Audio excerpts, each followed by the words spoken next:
ketään ei ehkä yllätä enää. Meillä on pikkasen muuttuja matkassa tänään ja mä lensin tänään Köpikseen ja mä kävin nappaa meidän kaluston sieltä mukaan. Ja oli tarkoitus napata isä Göteborgista lentokentältä matkaa ja painaa siitä sitten lähemmäksi Rudskogen, ja jossa meillä on viikonloppuna kisat. Mutta kävikin niin, että isän lentominen hänen oli tarkoitus hypätä, oli täyteen buukattu eikä päässyt sille. Ja joutui ottaa myöhäisemmän lennon. Joten sen sijaan, että mä olisin 7 napannut hänet kyytiin tästä, niin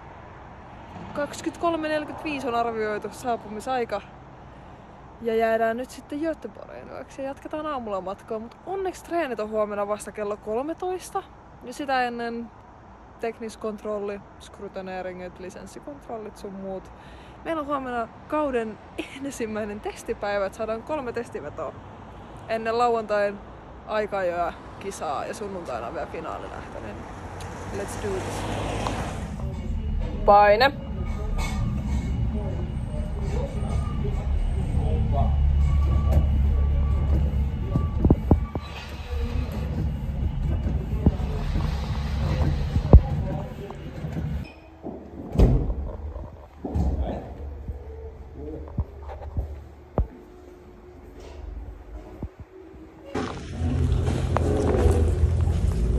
Niin kuin oikeesti sataa edelleen. Meillä ei siis pari vuoteen ole ollut sadekelin kisaa. Ja nyt se näyttää siltä, että koko viikonlopun tahtoo tulla vettä.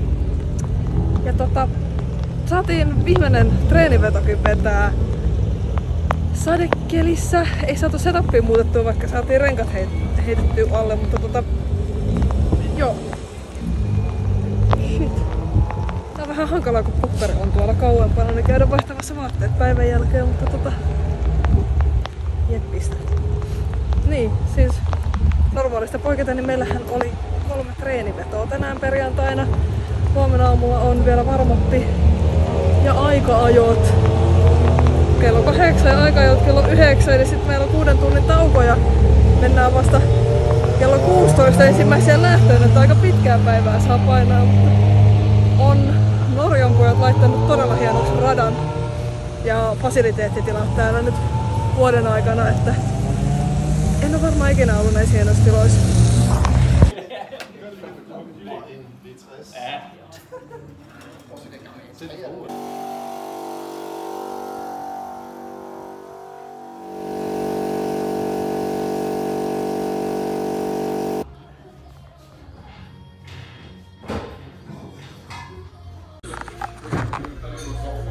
Hyvää huomenta Rudskogenista. Niin warm-up on nyt niin ihan oikeasti warm-up, koska meillä on ihan uutta sadekelirengaasta alla. Meillä on 10 minuuttia aikaa lämmitellä, jota tällä radalla vesikelissä tietää se, että sitä 3 kierrosta ehditään ajamaan. Ja pitää vaan laittaa paljon painetta renkaisiin, että saadaan lämmöt nousemaan ja pinta aina spukkiin, se pitää sitten aika jossain kisassa paremmin. Tekaa kertaa tosiaan vesikeliin viikonloppua pari vuoteen, niin ihan hauska nähdä, miten tää lähtee menee. Rata on tosi mielenkiintoinen vesikelille, kun on paljon kallistuvia kulmia. Katsotaan. Warm-upit ajettu, saatiin lämmöt meidän uusiin sadekelin renkaisiin ja aikaa jo on ihan muutaman minuutin päästä.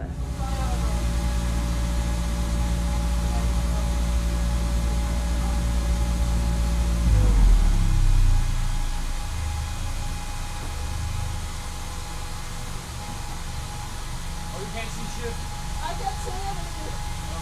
Where do I go?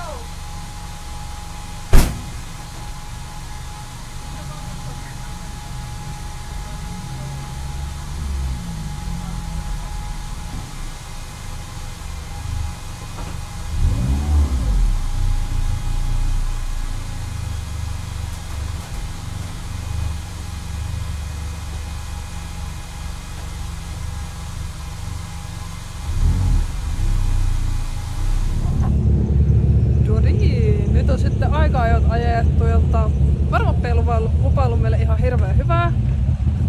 Että oltiin märällä aika paljon jäljessä kärkeä ja ei siinä sitten lähdettiin aika-ajoihin kokeilemaan, että mitäkä sieltä tulisi.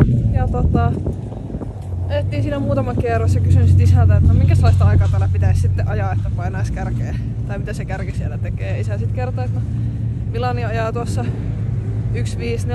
että sellaista pitäisi lähteä tuuppaamaan. Ja ei siinä sitten ajattelin, että no jos ne jätkätkin siihen pystyy, niin ei se nyt kai kovin vaikeaa voi sitten olla. Ja lähdettiin sitten ajamaan ja kiristettiin ja ajoin. Kysyin isältä, että mikä siellä on paaluaika ja isä sanoi, että 1.52 ja 4, että Milan just täräytti ja painoin viivan yli 1.52 ja 8 ja kysyin sit isältä, että no ketä siinä on välissä vielä paalu ja sit se vaan totesi, että kuule ei mitään, että Milanin kanssa ootte rinnakkain, että kakkosruutuun painoit. Siitä sitten lähdetään kohta kisaan. Nyt näyttää kuivalta, mutta arvotaan mitä se tulee olemaan.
Melkein myöhästyi.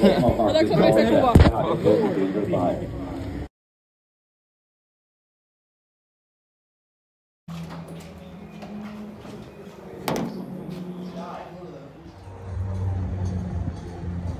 Vähän nuo pilvet tuossa kiertelee, mutta tällä hetkellä näyttää siltä, että saadaan kuivassa kelissä ajaa tämän päivän lähtöön.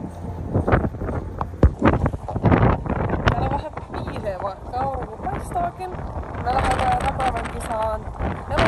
kun eilen oltiin 3. kisassa. Ja täällä on vähän erilainen lähtöjärjestys kuin normaalisti, kun on yleensä 1, 2, 4, toriputoja ja niistä rataa, mutta täällä lähdetään vähän niin kuin moottoripyörät standing startista. Tarkoittaa sitä, että ollaan ehkä pikkasen lähempänä eturiviä kuin normaalisti ollaan. Ja tähtäimessä on niin kuin hyvä lähtö ja siitä sitten palkintopallitaisteluun. Kyllä tavoitteeksi on asetettu, että palkinnolla on tänään oltava ja ottava hyvät pisteet kotiin loppukautta ajatellen. Tän jälkeen meillä alkaa 2 kuukauden kesätauko ja tuodaan kalusta Suomeen siksi aikaa.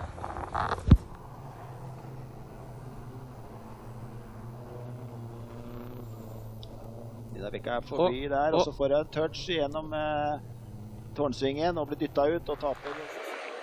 Ei meidän kakkoslähtö ihan sillain niin kuin oltais sanottu, että no, lähtö meni ihan hyvin. Äkkä tutti siinä vähän kontaktia sitten toisten kanssa, kääntelevät toistensa peiliä ja sit oli yksi meidän Insightin kuski siinä edessä, jota oli kummatkin peilit käännetty. Niin siitä sit tosiaan tietysti opin sillain, niin että hän tietää, että mä oon menossa omin, kun huomasin, että ei ole peilejä eikä minkäänlaista. Hyvä nähdä, että oon sieltä tulossa ja pääsin itse siististi ja hiististi siihen edelleen sitten, mutta pari mutkaa mentiin niin, että olin edelleen hän syöksy takapyörään tuossa karusellissa ja työnsi mut sitten kylki edelleen sen karusellin läpi siitä takapohjalle, tiputtiin sitten sillä liikkeellä ja totta kai saatti aika paljon päähän, että itse oli yrittänyt mennä tosi siististi ja oli alkanut tilaisuuden sillä, että ei rytise tai osu. Ja se vähän harmittaa. Ei siinä sitten keräiltiin vauhtia. Siis toisiksi nopeita kierrosaikaahan me taas ajettiin siellä, että Milan Rytter vetää aivan ilmiömäisen hienoa ajoa tällä radalla ja kaikki kunnia hänelle siitä, että on löytänyt tuollaisen tatsin, että hänelle ei ollut vastuussa tällä viikonlopulla. Mutta oltiin kuitenkin sillai kakkoskuski kyydissä, että oltaisiin ehdottomasti ollut podiumilla ilman tätä pientä kontaktia siinä. Ja ei siitä, ajettiin pakka kiinni ja ohiteltiin jätkät siinä ja 5. noustiin ja oltiin jo kiinni tässä pakassa, mikä taisteli 3. sijasta, kun ruutulippu sitten tuli. Et meiltä vaan loppukierrokset ja aika kesken, että aina voi jossitella. Tänään 5, eilen 3. Kyyti hyvää, mutta totta kai se harmittaa, että ainut tavoite tällä hetkellä on olla palkinnoilla ja hakea nyt mestaruuspisteitä, niin kyllähän se harmittaa tuommoinen tulos, että ei voi olla tyytyväinen.